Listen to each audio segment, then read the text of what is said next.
Belated Merry Christmas sa ating lahat mga troops!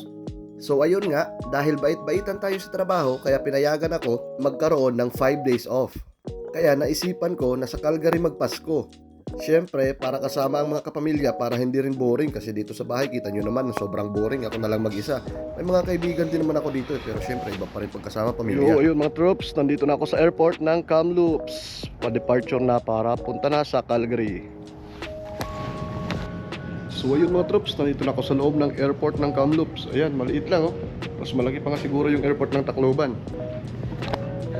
Yan ang runway. Ganda ng mga bundok oh.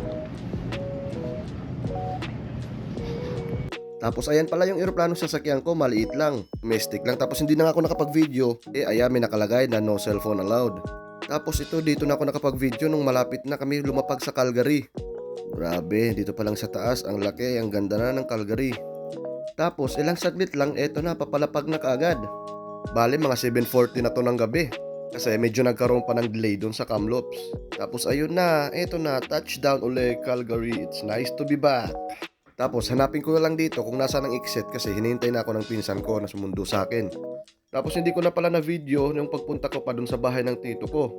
Bali dito na ako nakapag-video sa bahay na ng pinsan ko kung saan dito kami sa salubong ng Pasko.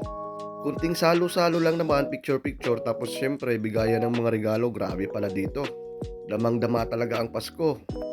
Kaya ayun, ito, simulan na. Dasal muna bago kumain, syempre. Pasasalamat na rin sa mga biyayang ating natatanggap. Tapos bale, ito, salubong sa Pasko, tapos celebration na din ng birthday ng asawa ng pinsan ko. Buti na lang talaga naisipan ko na dito sa Calgary magpasko. Though marami din naman nag-invite sa akin ng mga kaibigan ko sa Kamloops. Pero syempre, iba pa rin yung saya kapag kapamilya mo yung kasama mo. Lalo na at tumatawag ako, nakipag-video call ako doon sa mga pinsan ko sa Samar. Nako, nakakainggit lang ang saya-saya nila. Ilang araw din silang masaya doon. Ilang araw din yung celebration nila. Kaya eto, bawi dito. So ayun nga, pagkatapos na namin kumain, eto, syempre hindi mawawala, picture-picture muna. Remembrance sa bawat taon na magkakasamang masaya. Medyo may kulang nga lang sa taon na to. Hindi kasi masyado gaanong White Christmas ngayon. Hindi masyadong damaang White Christmas. Hindi masyadong nag-i-snow. Baka dahil na nga siguro to sa climate change. Pero okay lang, at least masaya din naman na magkakasama. At nairaos din ng masaya ang Pasko. Tapos habang ini-edit ko nga tong video na to, habang pinapanood ko, mas lalo akong ginaganahan at nai-inspired. Mas lalo kong naiisip na sibagan at galingan palalo para sa mga susunod sana na taon ay mapunan ko na ang kulang sa aking Pasko. Yun ay ang makasama ang mga magulang ko para maranasan din naman nila ang Pasko dito sa ibang bansa. Hindi lang ang Pasko kundi kung gaano kaganda, kasarap mamuhay dito. Tapos eto na nga, bigayan na ng mga regalo. Ayan, grabe ang saya. Yung parang nag-exchange gift kayo, halos lahat magbibigay ng regalo, tapos syempre halos lahat nakakatanggap din ng regalo. So ayan, syempre for the kids muna, mga kids muna yung unang nagbukas. Grabe ang tuwa ng mga kids. Buti na lang wala dito yung mga inaanak ko, kundi nako, mamumulubi si Ninong. Joke lang. Pero sa totoo lang, mas maganda at mas masarap ang Pasko dito. Oo naman, hindi may pagkakaila, may mga nakakamiss din na bagay na mga pangyayari, lalo na sa Pasko sa Pilipinas. Pero may mga na-experience ako dito na parang minsan lang mangyari sa Pilipinas. Pero dito parang normal lang. Tapos lalo na kung buo yung pamilya mo na nandito, ay napakasarap talaga. Kaya biglang nawala yung pagka-homesick tsaka pagkalungkot ko. At ito ay napalitan ng tatag at pagpupursige na sana sa mga susunod na taon ay kasama na ang mga magulang ko sa mga ganitong kaganapan, kasiyahan. Syempre, yun naman talaga ang gusto ng lahat. Yung kahit araw-araw kang nagtatrabaho pero uuwi ka ng bahay kasama ang pamilya mo. Tapos lalo na pagdarating yung mga ganitong okasyon na makakasama mo sila sa bawat kasiyahan.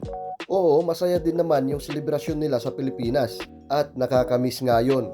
Pero syempre, iba pa rin talaga yung maipapadama mo sa kanila, maipapadama natin sa kanila kung gaano kasarap, kung gaano kasaya magpasko dito sa ibang bansa. Kaya ako, ngayong Pasko, wala na akong ibang hiniling kundi yun, matupad ang mga yun. Malay natin, baka sa mga susunod na mga ilang taon, sana magkatotoo. Pero syempre sa ngayon dahil bago-bago pa lang dito, kaya ito tiis-tiis muna. Tapos maswerte na nga ako kasi ito may mga kamag-anak ako na nandito. Medyo malayo-layo nga lang kasi nasa 8 hours kong bus. Tapos mga nasa 45 minutes naman kung eroplano. Pero okay na rin, at least may mapupuntahan, makakapagbakasyon paminsan-minsan. Katulad ditong Pasko, may natakbuhan ako, nakapag-celebrate ako ng maayos na Pasko. Hindi lang basta-basta Pasko, kundi Paskong Pasko talaga. Kasi eto, part 1 pa lang to ng Pasko. May hanggang part 3 pa tayo neto. Kumbaga, ito kasi dito, salubong pa lang to sa Pasko. Sa susunod na dalawang videos ko ay doon ko pa ipapakita yung part 2 tsaka ng part 3. So ayun, dito naman tayo sa mga regalo. Syempre, dahil tapos na ang iba, ako naman magpapahuli lang para pagbukas na nitong mga regalong aking natanggap. So ayun, maraming salamat sa lahat ng mga nagbigay ng mga regalong aking natanggap sa Paskong ito. Tapos doon naman sa Pilipinas, sa mga hindi ko rin nabigyan, pasensya na muna kayo, nagbabawi pa lang ako dito. Family first muna. Sa mga inaanak ko, bawi na lang next year siguro. Hanap muna ako ng magiging ninang nyo. So ayun nga, ito na, ako na yung nagbukas nitong mga regalo. Muli, maraming salamat sa lahat ng nagbigay ng mga regalo para sa akin. So ayun, nawala na yung pagka-homesick ko at nawala na rin ang lungkot. Tapos ito, may mga regalo pa tayong natanggap, kaya sobrang pasasalamat talaga na kahit papano ay pinagpapala pa rin tayo. Kaya wala rin akong sawang nagpapasalamat sa lahat ng mga rason at dahilan at sa lahat ng mga tumulong para makapunta ako dito sa lugar na to. Muli, Merry Christmas sa ating lahat. May part 2 at part 3 pa tong video na to. Pero sa ngayon, hanggang dito lang muna. Hindi muna tayo tatagay sa gabing to kasi may bukas pa at saka bukas pa ang totoong selebrasyon ng Pasko. Tapos ayun nga, pagkatapos naming mabukasan ng mga regalo, ay dahan-dahan na rin kaming nagpaalam at uuwi na. Kasi bukas nga may kaganapan pa. So ayun mga troops, hanggang dito lang muna. Muli, Merry Christmas sa ating lahat. Salamat sa panonood. See you sa next video. Thank you. Have a good one.